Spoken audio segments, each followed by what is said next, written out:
Assalamualaikum warahmatullahi wabarakatuh. Saya Amalia Nur Alifah SSI MSI, dosen program studi S1 Sains Data Kampus Surabaya, Telkom University. Pada kesempatan ini, saya akan memperkenalkan salah satu mata kuliah yang saya ampu sesuai dengan bidang keahlian saya, yaitu Matematika Diskrit. Mata kuliah ini memiliki kode mata kuliah CDK 1 IAB 3 yang berbobot 3 SKS dan diberikan kepada mahasiswa semester 2 program studi S1 Sains Data. Perkuliahan ini akan diselenggarakan selama 16 kali pertemuan yang terdiri dari 14 kali pertemuan materi, 1 kali ujian tengah semester, dan 1 kali ujian akhir semester. Mata kuliah ini memberikan fondasi matematika yang sangat penting dalam bidang data science, khususnya sebagai dasar untuk memahami struktur data, algoritma, serta berbagai metode komputasi. Materi yang dipelajari meliputi relasi, fungsi, dan relasi rekurensi, kombinatorika, graf dan pohon, serta teori bilangan elementer yang mencakup keterbagian, faktor persekutuan, kelipatan persekutuan, dan juga aritmatika modular. Adapun capaian pembelajaran lulusan atau program learning outcome yang didukung oleh mata kuliah ini adalah kemampuan mengidentifikasi dan merumuskan masalah dalam bidang sains data menggunakan sains dan matematika untuk memperoleh pengetahuan baru dari data. Selain itu, mahasiswa juga diharapkan mampu menerapkan pemikiran yang logis, kritis, dan sistematis dalam pengembangan maupun implementasi ilmu pengetahuan dan teknologi sesuai bidang keahliannya. Sejalan dengan capaian tersebut, mata kuliah ini memiliki 2 CLO atau Course Learning Outcome. Yang pertama, mahasiswa mampu mengidentifikasi dan merumuskan masalah dalam bidang data science menggunakan matematika untuk memperoleh pengetahuan dari data. Dan yang kedua, mahasiswa mampu menerapkan pemikiran logis, kritis, dan sistematis dalam konteks pengembangan maupun implementasi ilmu pengetahuan dan teknologi.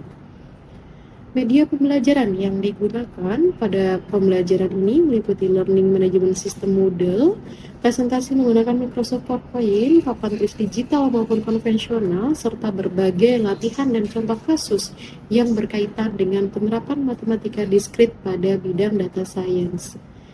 Interaksi pembelajaran dilakukan melalui komunikasi dua arah antara dosen dan mahasiswa dalam bentuk diskusi, tanya jawab, penyelesaian studi kasus maupun pembahasan latihan sehingga mahasiswa dapat membangun kemampuan berpikir analitis dan pemecahan masalah secara sistematis. Sistem penilaian pada mata kuliah ini terdiri atas keaktifan dan kegiatan pembelajaran, online quiz, penugasan, serta ujian, baik UTS maupun UAS, yang disusun untuk mengukur ketercapaian setiap capaian pembelajaran mata kuliah. Baik, pada video pembelajaran ini saya akan menyampaikan materi pertemuan ke-9, yaitu terminologi dasar graf dan representasi graf yang merupakan salah satu konsep fundamental dalam matematika diskrit dan menjadi dasar bagi berbagai algoritma jaringan serta graf analytics dalam data science. Mari kita simak proses pembelajaran berikut ini.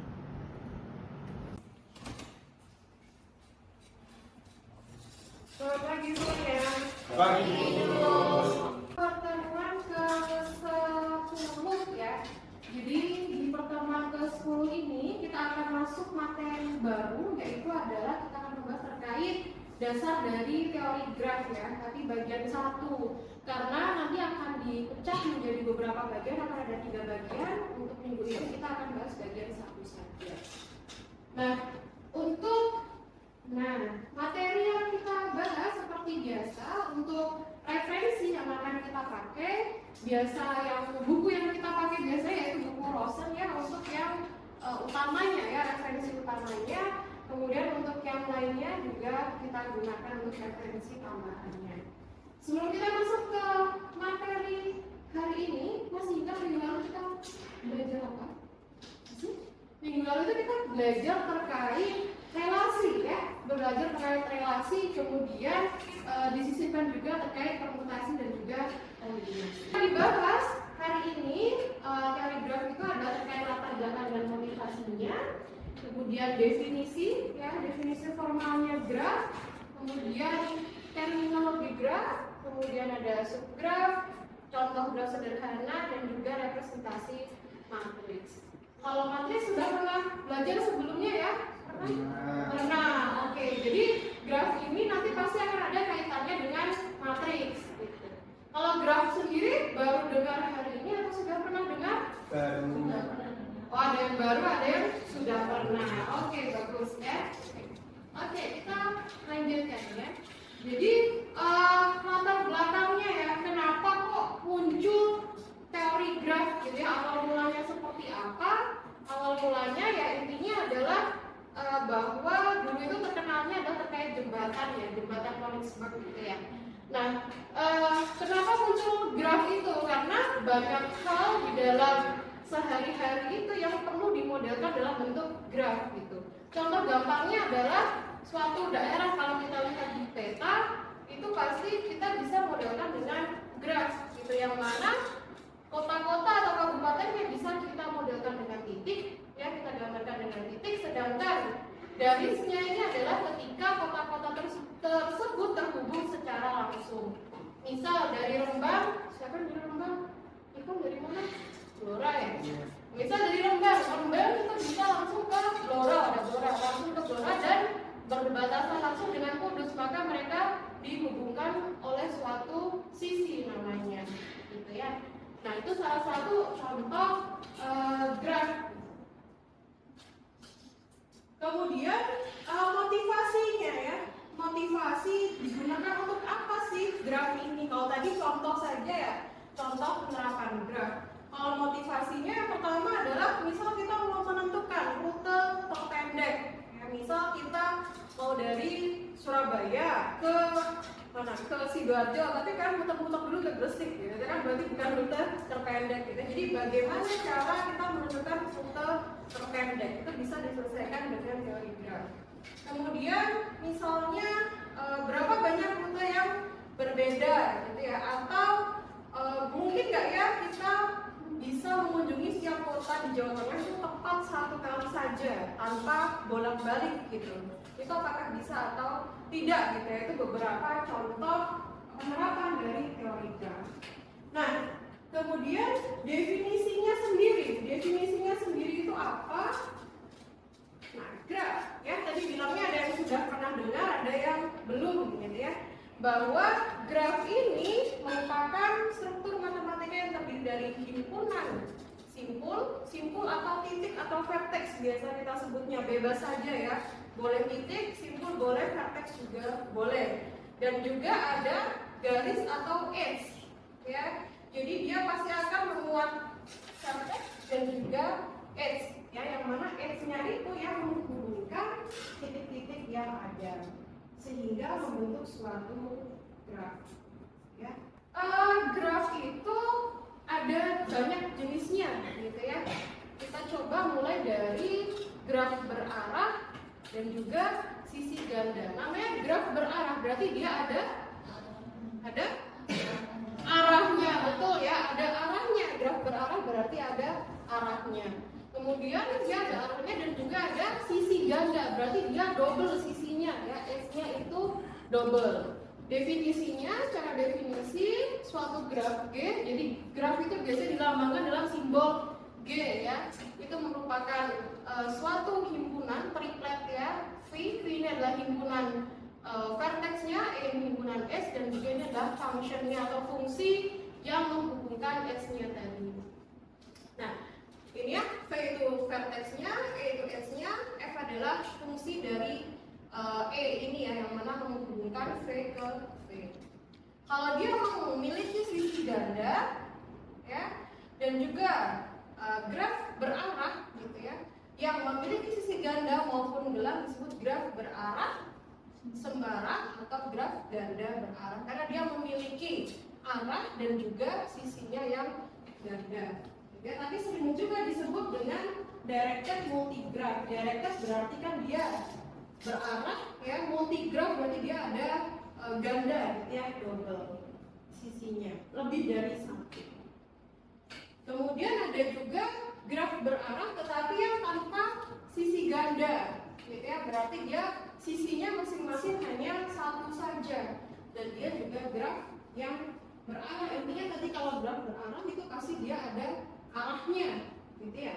Kalau arahnya A ke B, berarti sisinya itu hanya ada AB tapi tidak ada BA, gitu ya, karena menyesuaikan dengan arahnya. Kemudian ada juga graf tidak berarah yang tanpa sisi ganda. Nah, ini yang biasanya paling sering dipakai itu yaitu adalah graf yang namanya graf sederhana ya. Graf sederhana atau simple graph yang mana dia tidak berarah, jadi tidak ada arahnya dan juga tidak ada sisi ganda. Ya. Contohnya, misal kita punya suatu graf seperti ini ya. Kita graf sederhana saja. Misal graf segitiga seperti ini, berarti ini adalah salah satu contoh graf sederhana karena dia tidak ada sisi ganda dan juga tidak ada sisi yang berarah. Kalau contoh yang berarah dan juga memuat sisi ganda bagaimana Bu? Misal seperti ini ya. Ini ada arah ke sini, ini A, B, C misalnya. Ya, ini ada sisinya, arahnya ke sana, ini arahnya ke sini, ini ke sini misalnya. Ini contoh sisi ganda yang A ke C ya.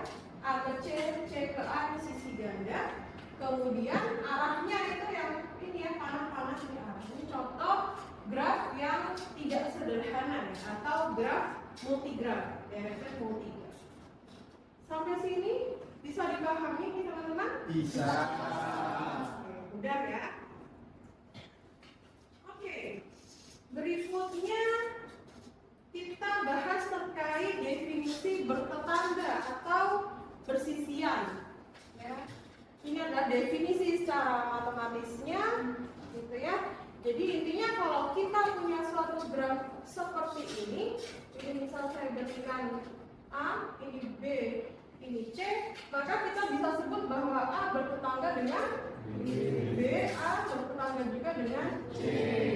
Misal saya tambah lagi titik, 2 titik lagi di sini, misal seperti ini, ada D dan juga E. Maka kita bisa katakan bahwa D bertetangga dengan C, tetapi D tidak bertetangga dengan E maupun dengan A dan B tidak bertetangga.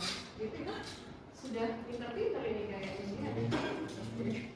Nah, berikutnya apa? Di sini ada tetangga, kemudian ada juga yang namanya lingkungan ya, atau lingkungan itu kalau dalam bahasa Inggris apa? N depannya N, neighbor ya, neighbor atau lingkungan atau tetangga ya. Tetangganya apa? Ada apa saja gitu ya. Dilambangkan dengan N. Nah, jadi misal dari sini, misal kita punya berarti himpunan tetangga dari titik C itu berarti ada apa saja di sini? Ada, kita mulai dari A ya, kemudian B, kemudian D, hampir semua titik gitu ya, tetangga dari atau lingkungan dari C. Seperti itu. Ya. Jadi N ini, neighbor ini adalah himpunan semua titik yang bertetangga dengan titik C. Selanjutnya, nah kalau ini pada graf yang tidak berarah, yang contoh pada graf yang tidak berarah. Selanjutnya adalah contoh untuk graf yang berarah ya, berarti contoh graf yang sebelah kanan. Intinya sama, tetapi kita harus melihat arahnya. Katakanlah misal kita punya titik C ini ya. Nah, titik C ini sama dia N dari C ya. Ini contoh untuk berarah. Berarti tetangganya ada apa saja? Ada A. Ada apa lagi? B. Ya, itu contoh untuk graf yang berarah. Nah, yang berikutnya adalah kita mengenal suatu derajat atau degree ya. Contoh, jadi degree atau derajat itu adalah banyaknya sisi yang berkumpulan dengan simbol V dengan catatan banyaknya sisi yang berupa gelang dihitung 2 kali. Gelang, tadi di awal mungkin saya belum sebut gelang ya. Gelang itu adalah sisi yang seperti ini nih contoh. Ini gelang. Jadi dia sisinya itu dimulai dari titik tersebut dan diakhiri di titik tersebut juga. Jadi dia menghubungkan dirinya sendiri. Ini dia dihitung 2 degree-nya. Ya. Jadi contoh degree tadi ya definisinya. Jadi berdasarkan definisi di atas, misal kita punya titik E ya. Kalau titik E di sini dia tidak terhubung kemana-mana, berarti degree-nya adalah 0. Gitu ya. Sedangkan degree dari titik B ini berapa? 1, 2, 3, 4 dan gelangnya dihitung 2 ya. Jadi totalnya adalah 6. Ya, kalau yang lainnya mudah, yang D berarti degree-nya berapa? 1. Yang C masa 3, yang C 1, 2, 3, 4 ya. Ya, itu contoh untuk degree. Kemudian ada yang namanya simpul terisolasi. Simpul terisolasi itu adalah, dan juga bandul ya. Kalau simpul terisolasi atau isolated vertex itu adalah simpul atau vertex yang degree-nya adalah 0 ya. Degree-nya 0 karena dia tidak terhubung kemana-mana, namanya adalah isolated vertex atau simpul terisolasi. Sedangkan pendan atau bandul yaitu adalah titik yang derajatnya 1 ya, ini derajatnya 1. Oke. Kemudian kalau tadi contoh graf yang tidak berarah, kalau sekarang adalah contoh untuk graf yang berarah, gitu ya. Kalau untuk graf yang berarah, degree-nya itu nanti berbeda ya, ada degree positif dan juga degree negatif. Contoh kalau degree positif seperti ini, degree positif dari B berarti maksudnya adalah berapa sisi yang keluar dari B. Jawabannya adalah ada 1. Kalau degree negatif B berarti ada berapa? 3 gitu ya. Contohnya seperti itu, bedanya untuk graf yang berarah dan tidak berarah. Nah, sekarang ada latihan di sini. Tambahkan derajat masuk dan derajat keluar. Tadi derajat keluar itu yang positif, derajat masuk yang negatif ya untuk setiap simpul pada graf G. Kita mulai dari titik A dulu. Ada yang bisa menjawab titik A? Angkat tangannya titik A. Ayo angkat tangannya. Titik A. Derajat? Nanti saya tanya derajat masuk. Ya boleh, Ikhwan. Silahkan Ikhwan. Ibu menjawab kalau yang A itu yang yang keluar itu ada 4, yang A ke E, A ke B, A ke C, dan A ke dirinya sendiri. Bagus Ikhwan. Jadi ada 4 tadi ya derajat keluarnya. Ada dari A ke B, A ke C, A ke dirinya sendiri dan juga A ke E. Oke, yang lain paham ini? Paham. Oke, kalau paham kita lanjut ke next slide ya. Nah, kalau tadi sudah bisa memahami derajat ya, ada derajat tadi, kemudian ada jenis-jenis titik gitu ya. Kemudian sekarang kita melihat beberapa contoh graf ya. Yang pertama di sini ada yang namanya graf lengkap. Jadi graf lengkap definisinya itu adalah suatu graf yang setiap titiknya itu terhubung ke titik-titik yang lainnya. Selalu terhubung ke semua titik yang lainnya. Contoh, kalau K5, K itu complete ya, graf lengkap ya. Jadi lambangnya dia KN. N-nya itu adalah jumlah titiknya. Jadi kalau K5 berarti dia jumlah titiknya adalah ada 5 gitu ya. Ada V1, V2, V3, V4 dan V5. Jadi graf lengkap adalah jika setiap titiknya itu terhubung ke semua titik yang lainnya ya. Itu namanya adalah graf lengkap ya. Ada K1, K2, K3 dan seterusnya ya. KN lambangnya, N-nya tergantung jumlah titiknya. Kemudian ada graf siklis atau C. C itu dari kata-kata cycle ya. Cycle. Jadi CN itu adalah graf yang mana dia terhubung ke 2 titik lainnya. Jadi setiap titik itu berderajat, masing-masing selalu berderajat berapa? 2 ya, derajatnya selalu 2. Setiap titiknya derajatnya selalu 2. Nah, CN, N-nya ini adalah banyak titiknya. Jadi kalau C6 itu artinya dia ada 6 6 titik gitu ya. Setiap titik derajatnya 2. Itu selalu seperti itu. Kemudian ada graf roda, WN ya, lambangnya WN. W itu dari kata-kata wheel ya atau roda. Itu adalah graf yang mana simpulnya kita ada sebanyak n plus 1. Jadi kalau W6 berarti dia simpulnya itu ada 6 plus 1. 6 itu titik-titik yang derajatnya hanya 2 seperti siklis. Kemudian ditambah 1 titik yang terhubung ke semua titik yang lainnya. Ya, itu namanya adalah graf roda atau graf wheel. Kemudian terakhir yang akan kita bahas hari ini adalah terkait matriks ketetanggaan. Jadi kalau kita mengerjakan sesuatu gitu ya, terutama ini kan codingnya data science gitu ya. Kalau misalkan kita mau melakukan pemrograman misalnya menggunakan Python, maka tentu tidak bisa kalau Python itu langsung kita berikan gambar graf. Tetapi kita harus merubah graf yang kita punya itu ke dalam bentuk matriks ya, karena Python itu nanti program suatu bahasa pemrograman itu dia bisa membaca suatu matriks ya. Kalau membaca graf langsung itu dia tidak bisa, maka harus kita representasikan di dalam bentuk matriks. Nah, salah satu bentuk matriks yang paling sering digunakan itu adalah matriks ketetanggaan atau adjacency matriks ya, yang mana itu suatu matriks dia itu nilainya adalah 1 ketika VI dan VJ-nya itu saling bertetangga dan 0 ketika dia tidak bertetangga.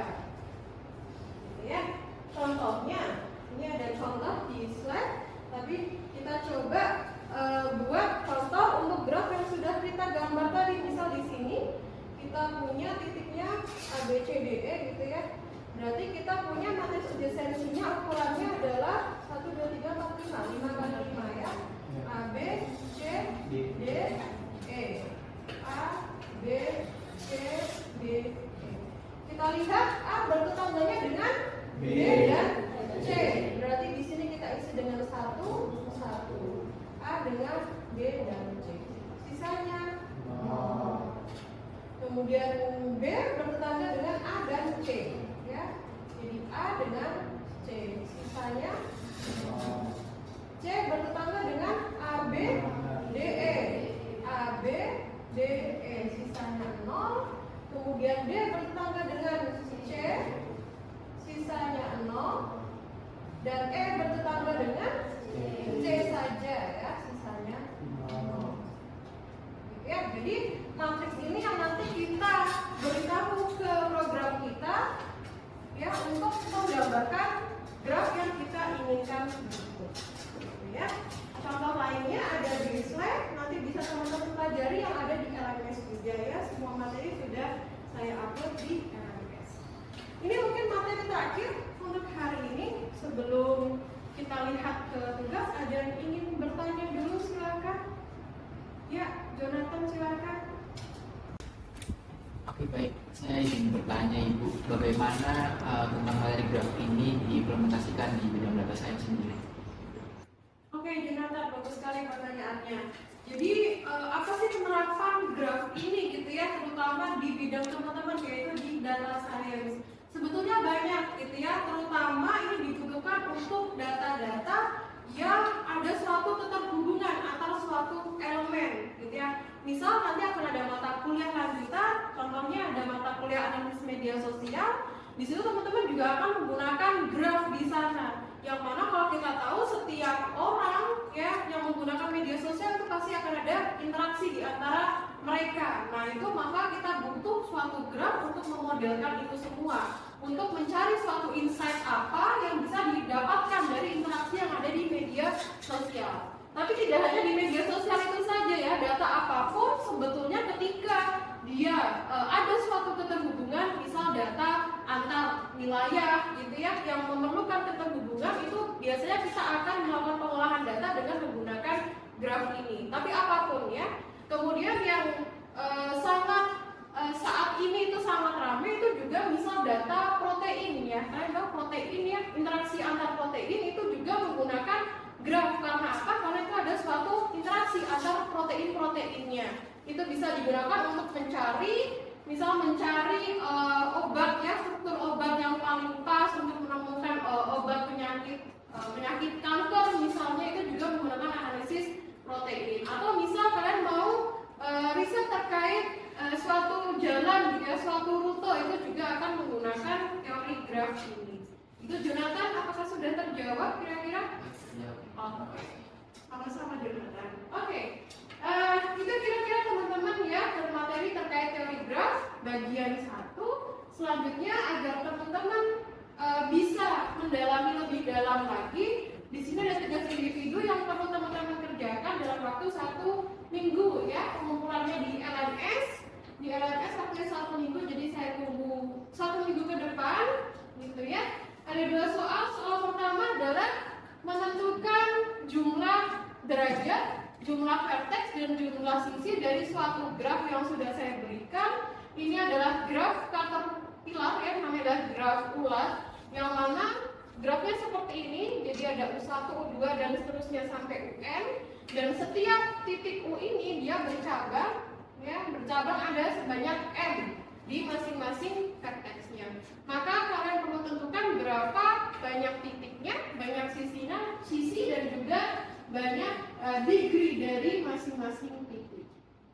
Kemudian 2 soal saja. Untuk soal yang kedua adalah terkait matriks ketetanggaan atau adjacency matriks. Kalian bisa tentukan matriks adjacency dari kedua graf berikut. Terkait tugasnya bisa dipahami ini? Bisa. Oke. Oke, terima kasih semuanya. Kita akan ketemu lagi minggu depan. Minggu depan kita akan melanjutkan materi terkait teori graf lagi, tapi bagian 2. Kita akan mempelajari bagaimana lintasan di dalam suatu graf. Oke? Kalau begitu kita akhiri perkuliahan hari ini. Sampai jumpa lagi minggu depan. Selamat pagi. Assalamualaikum warahmatullahi wabarakatuh. Materi pertemuan ketiga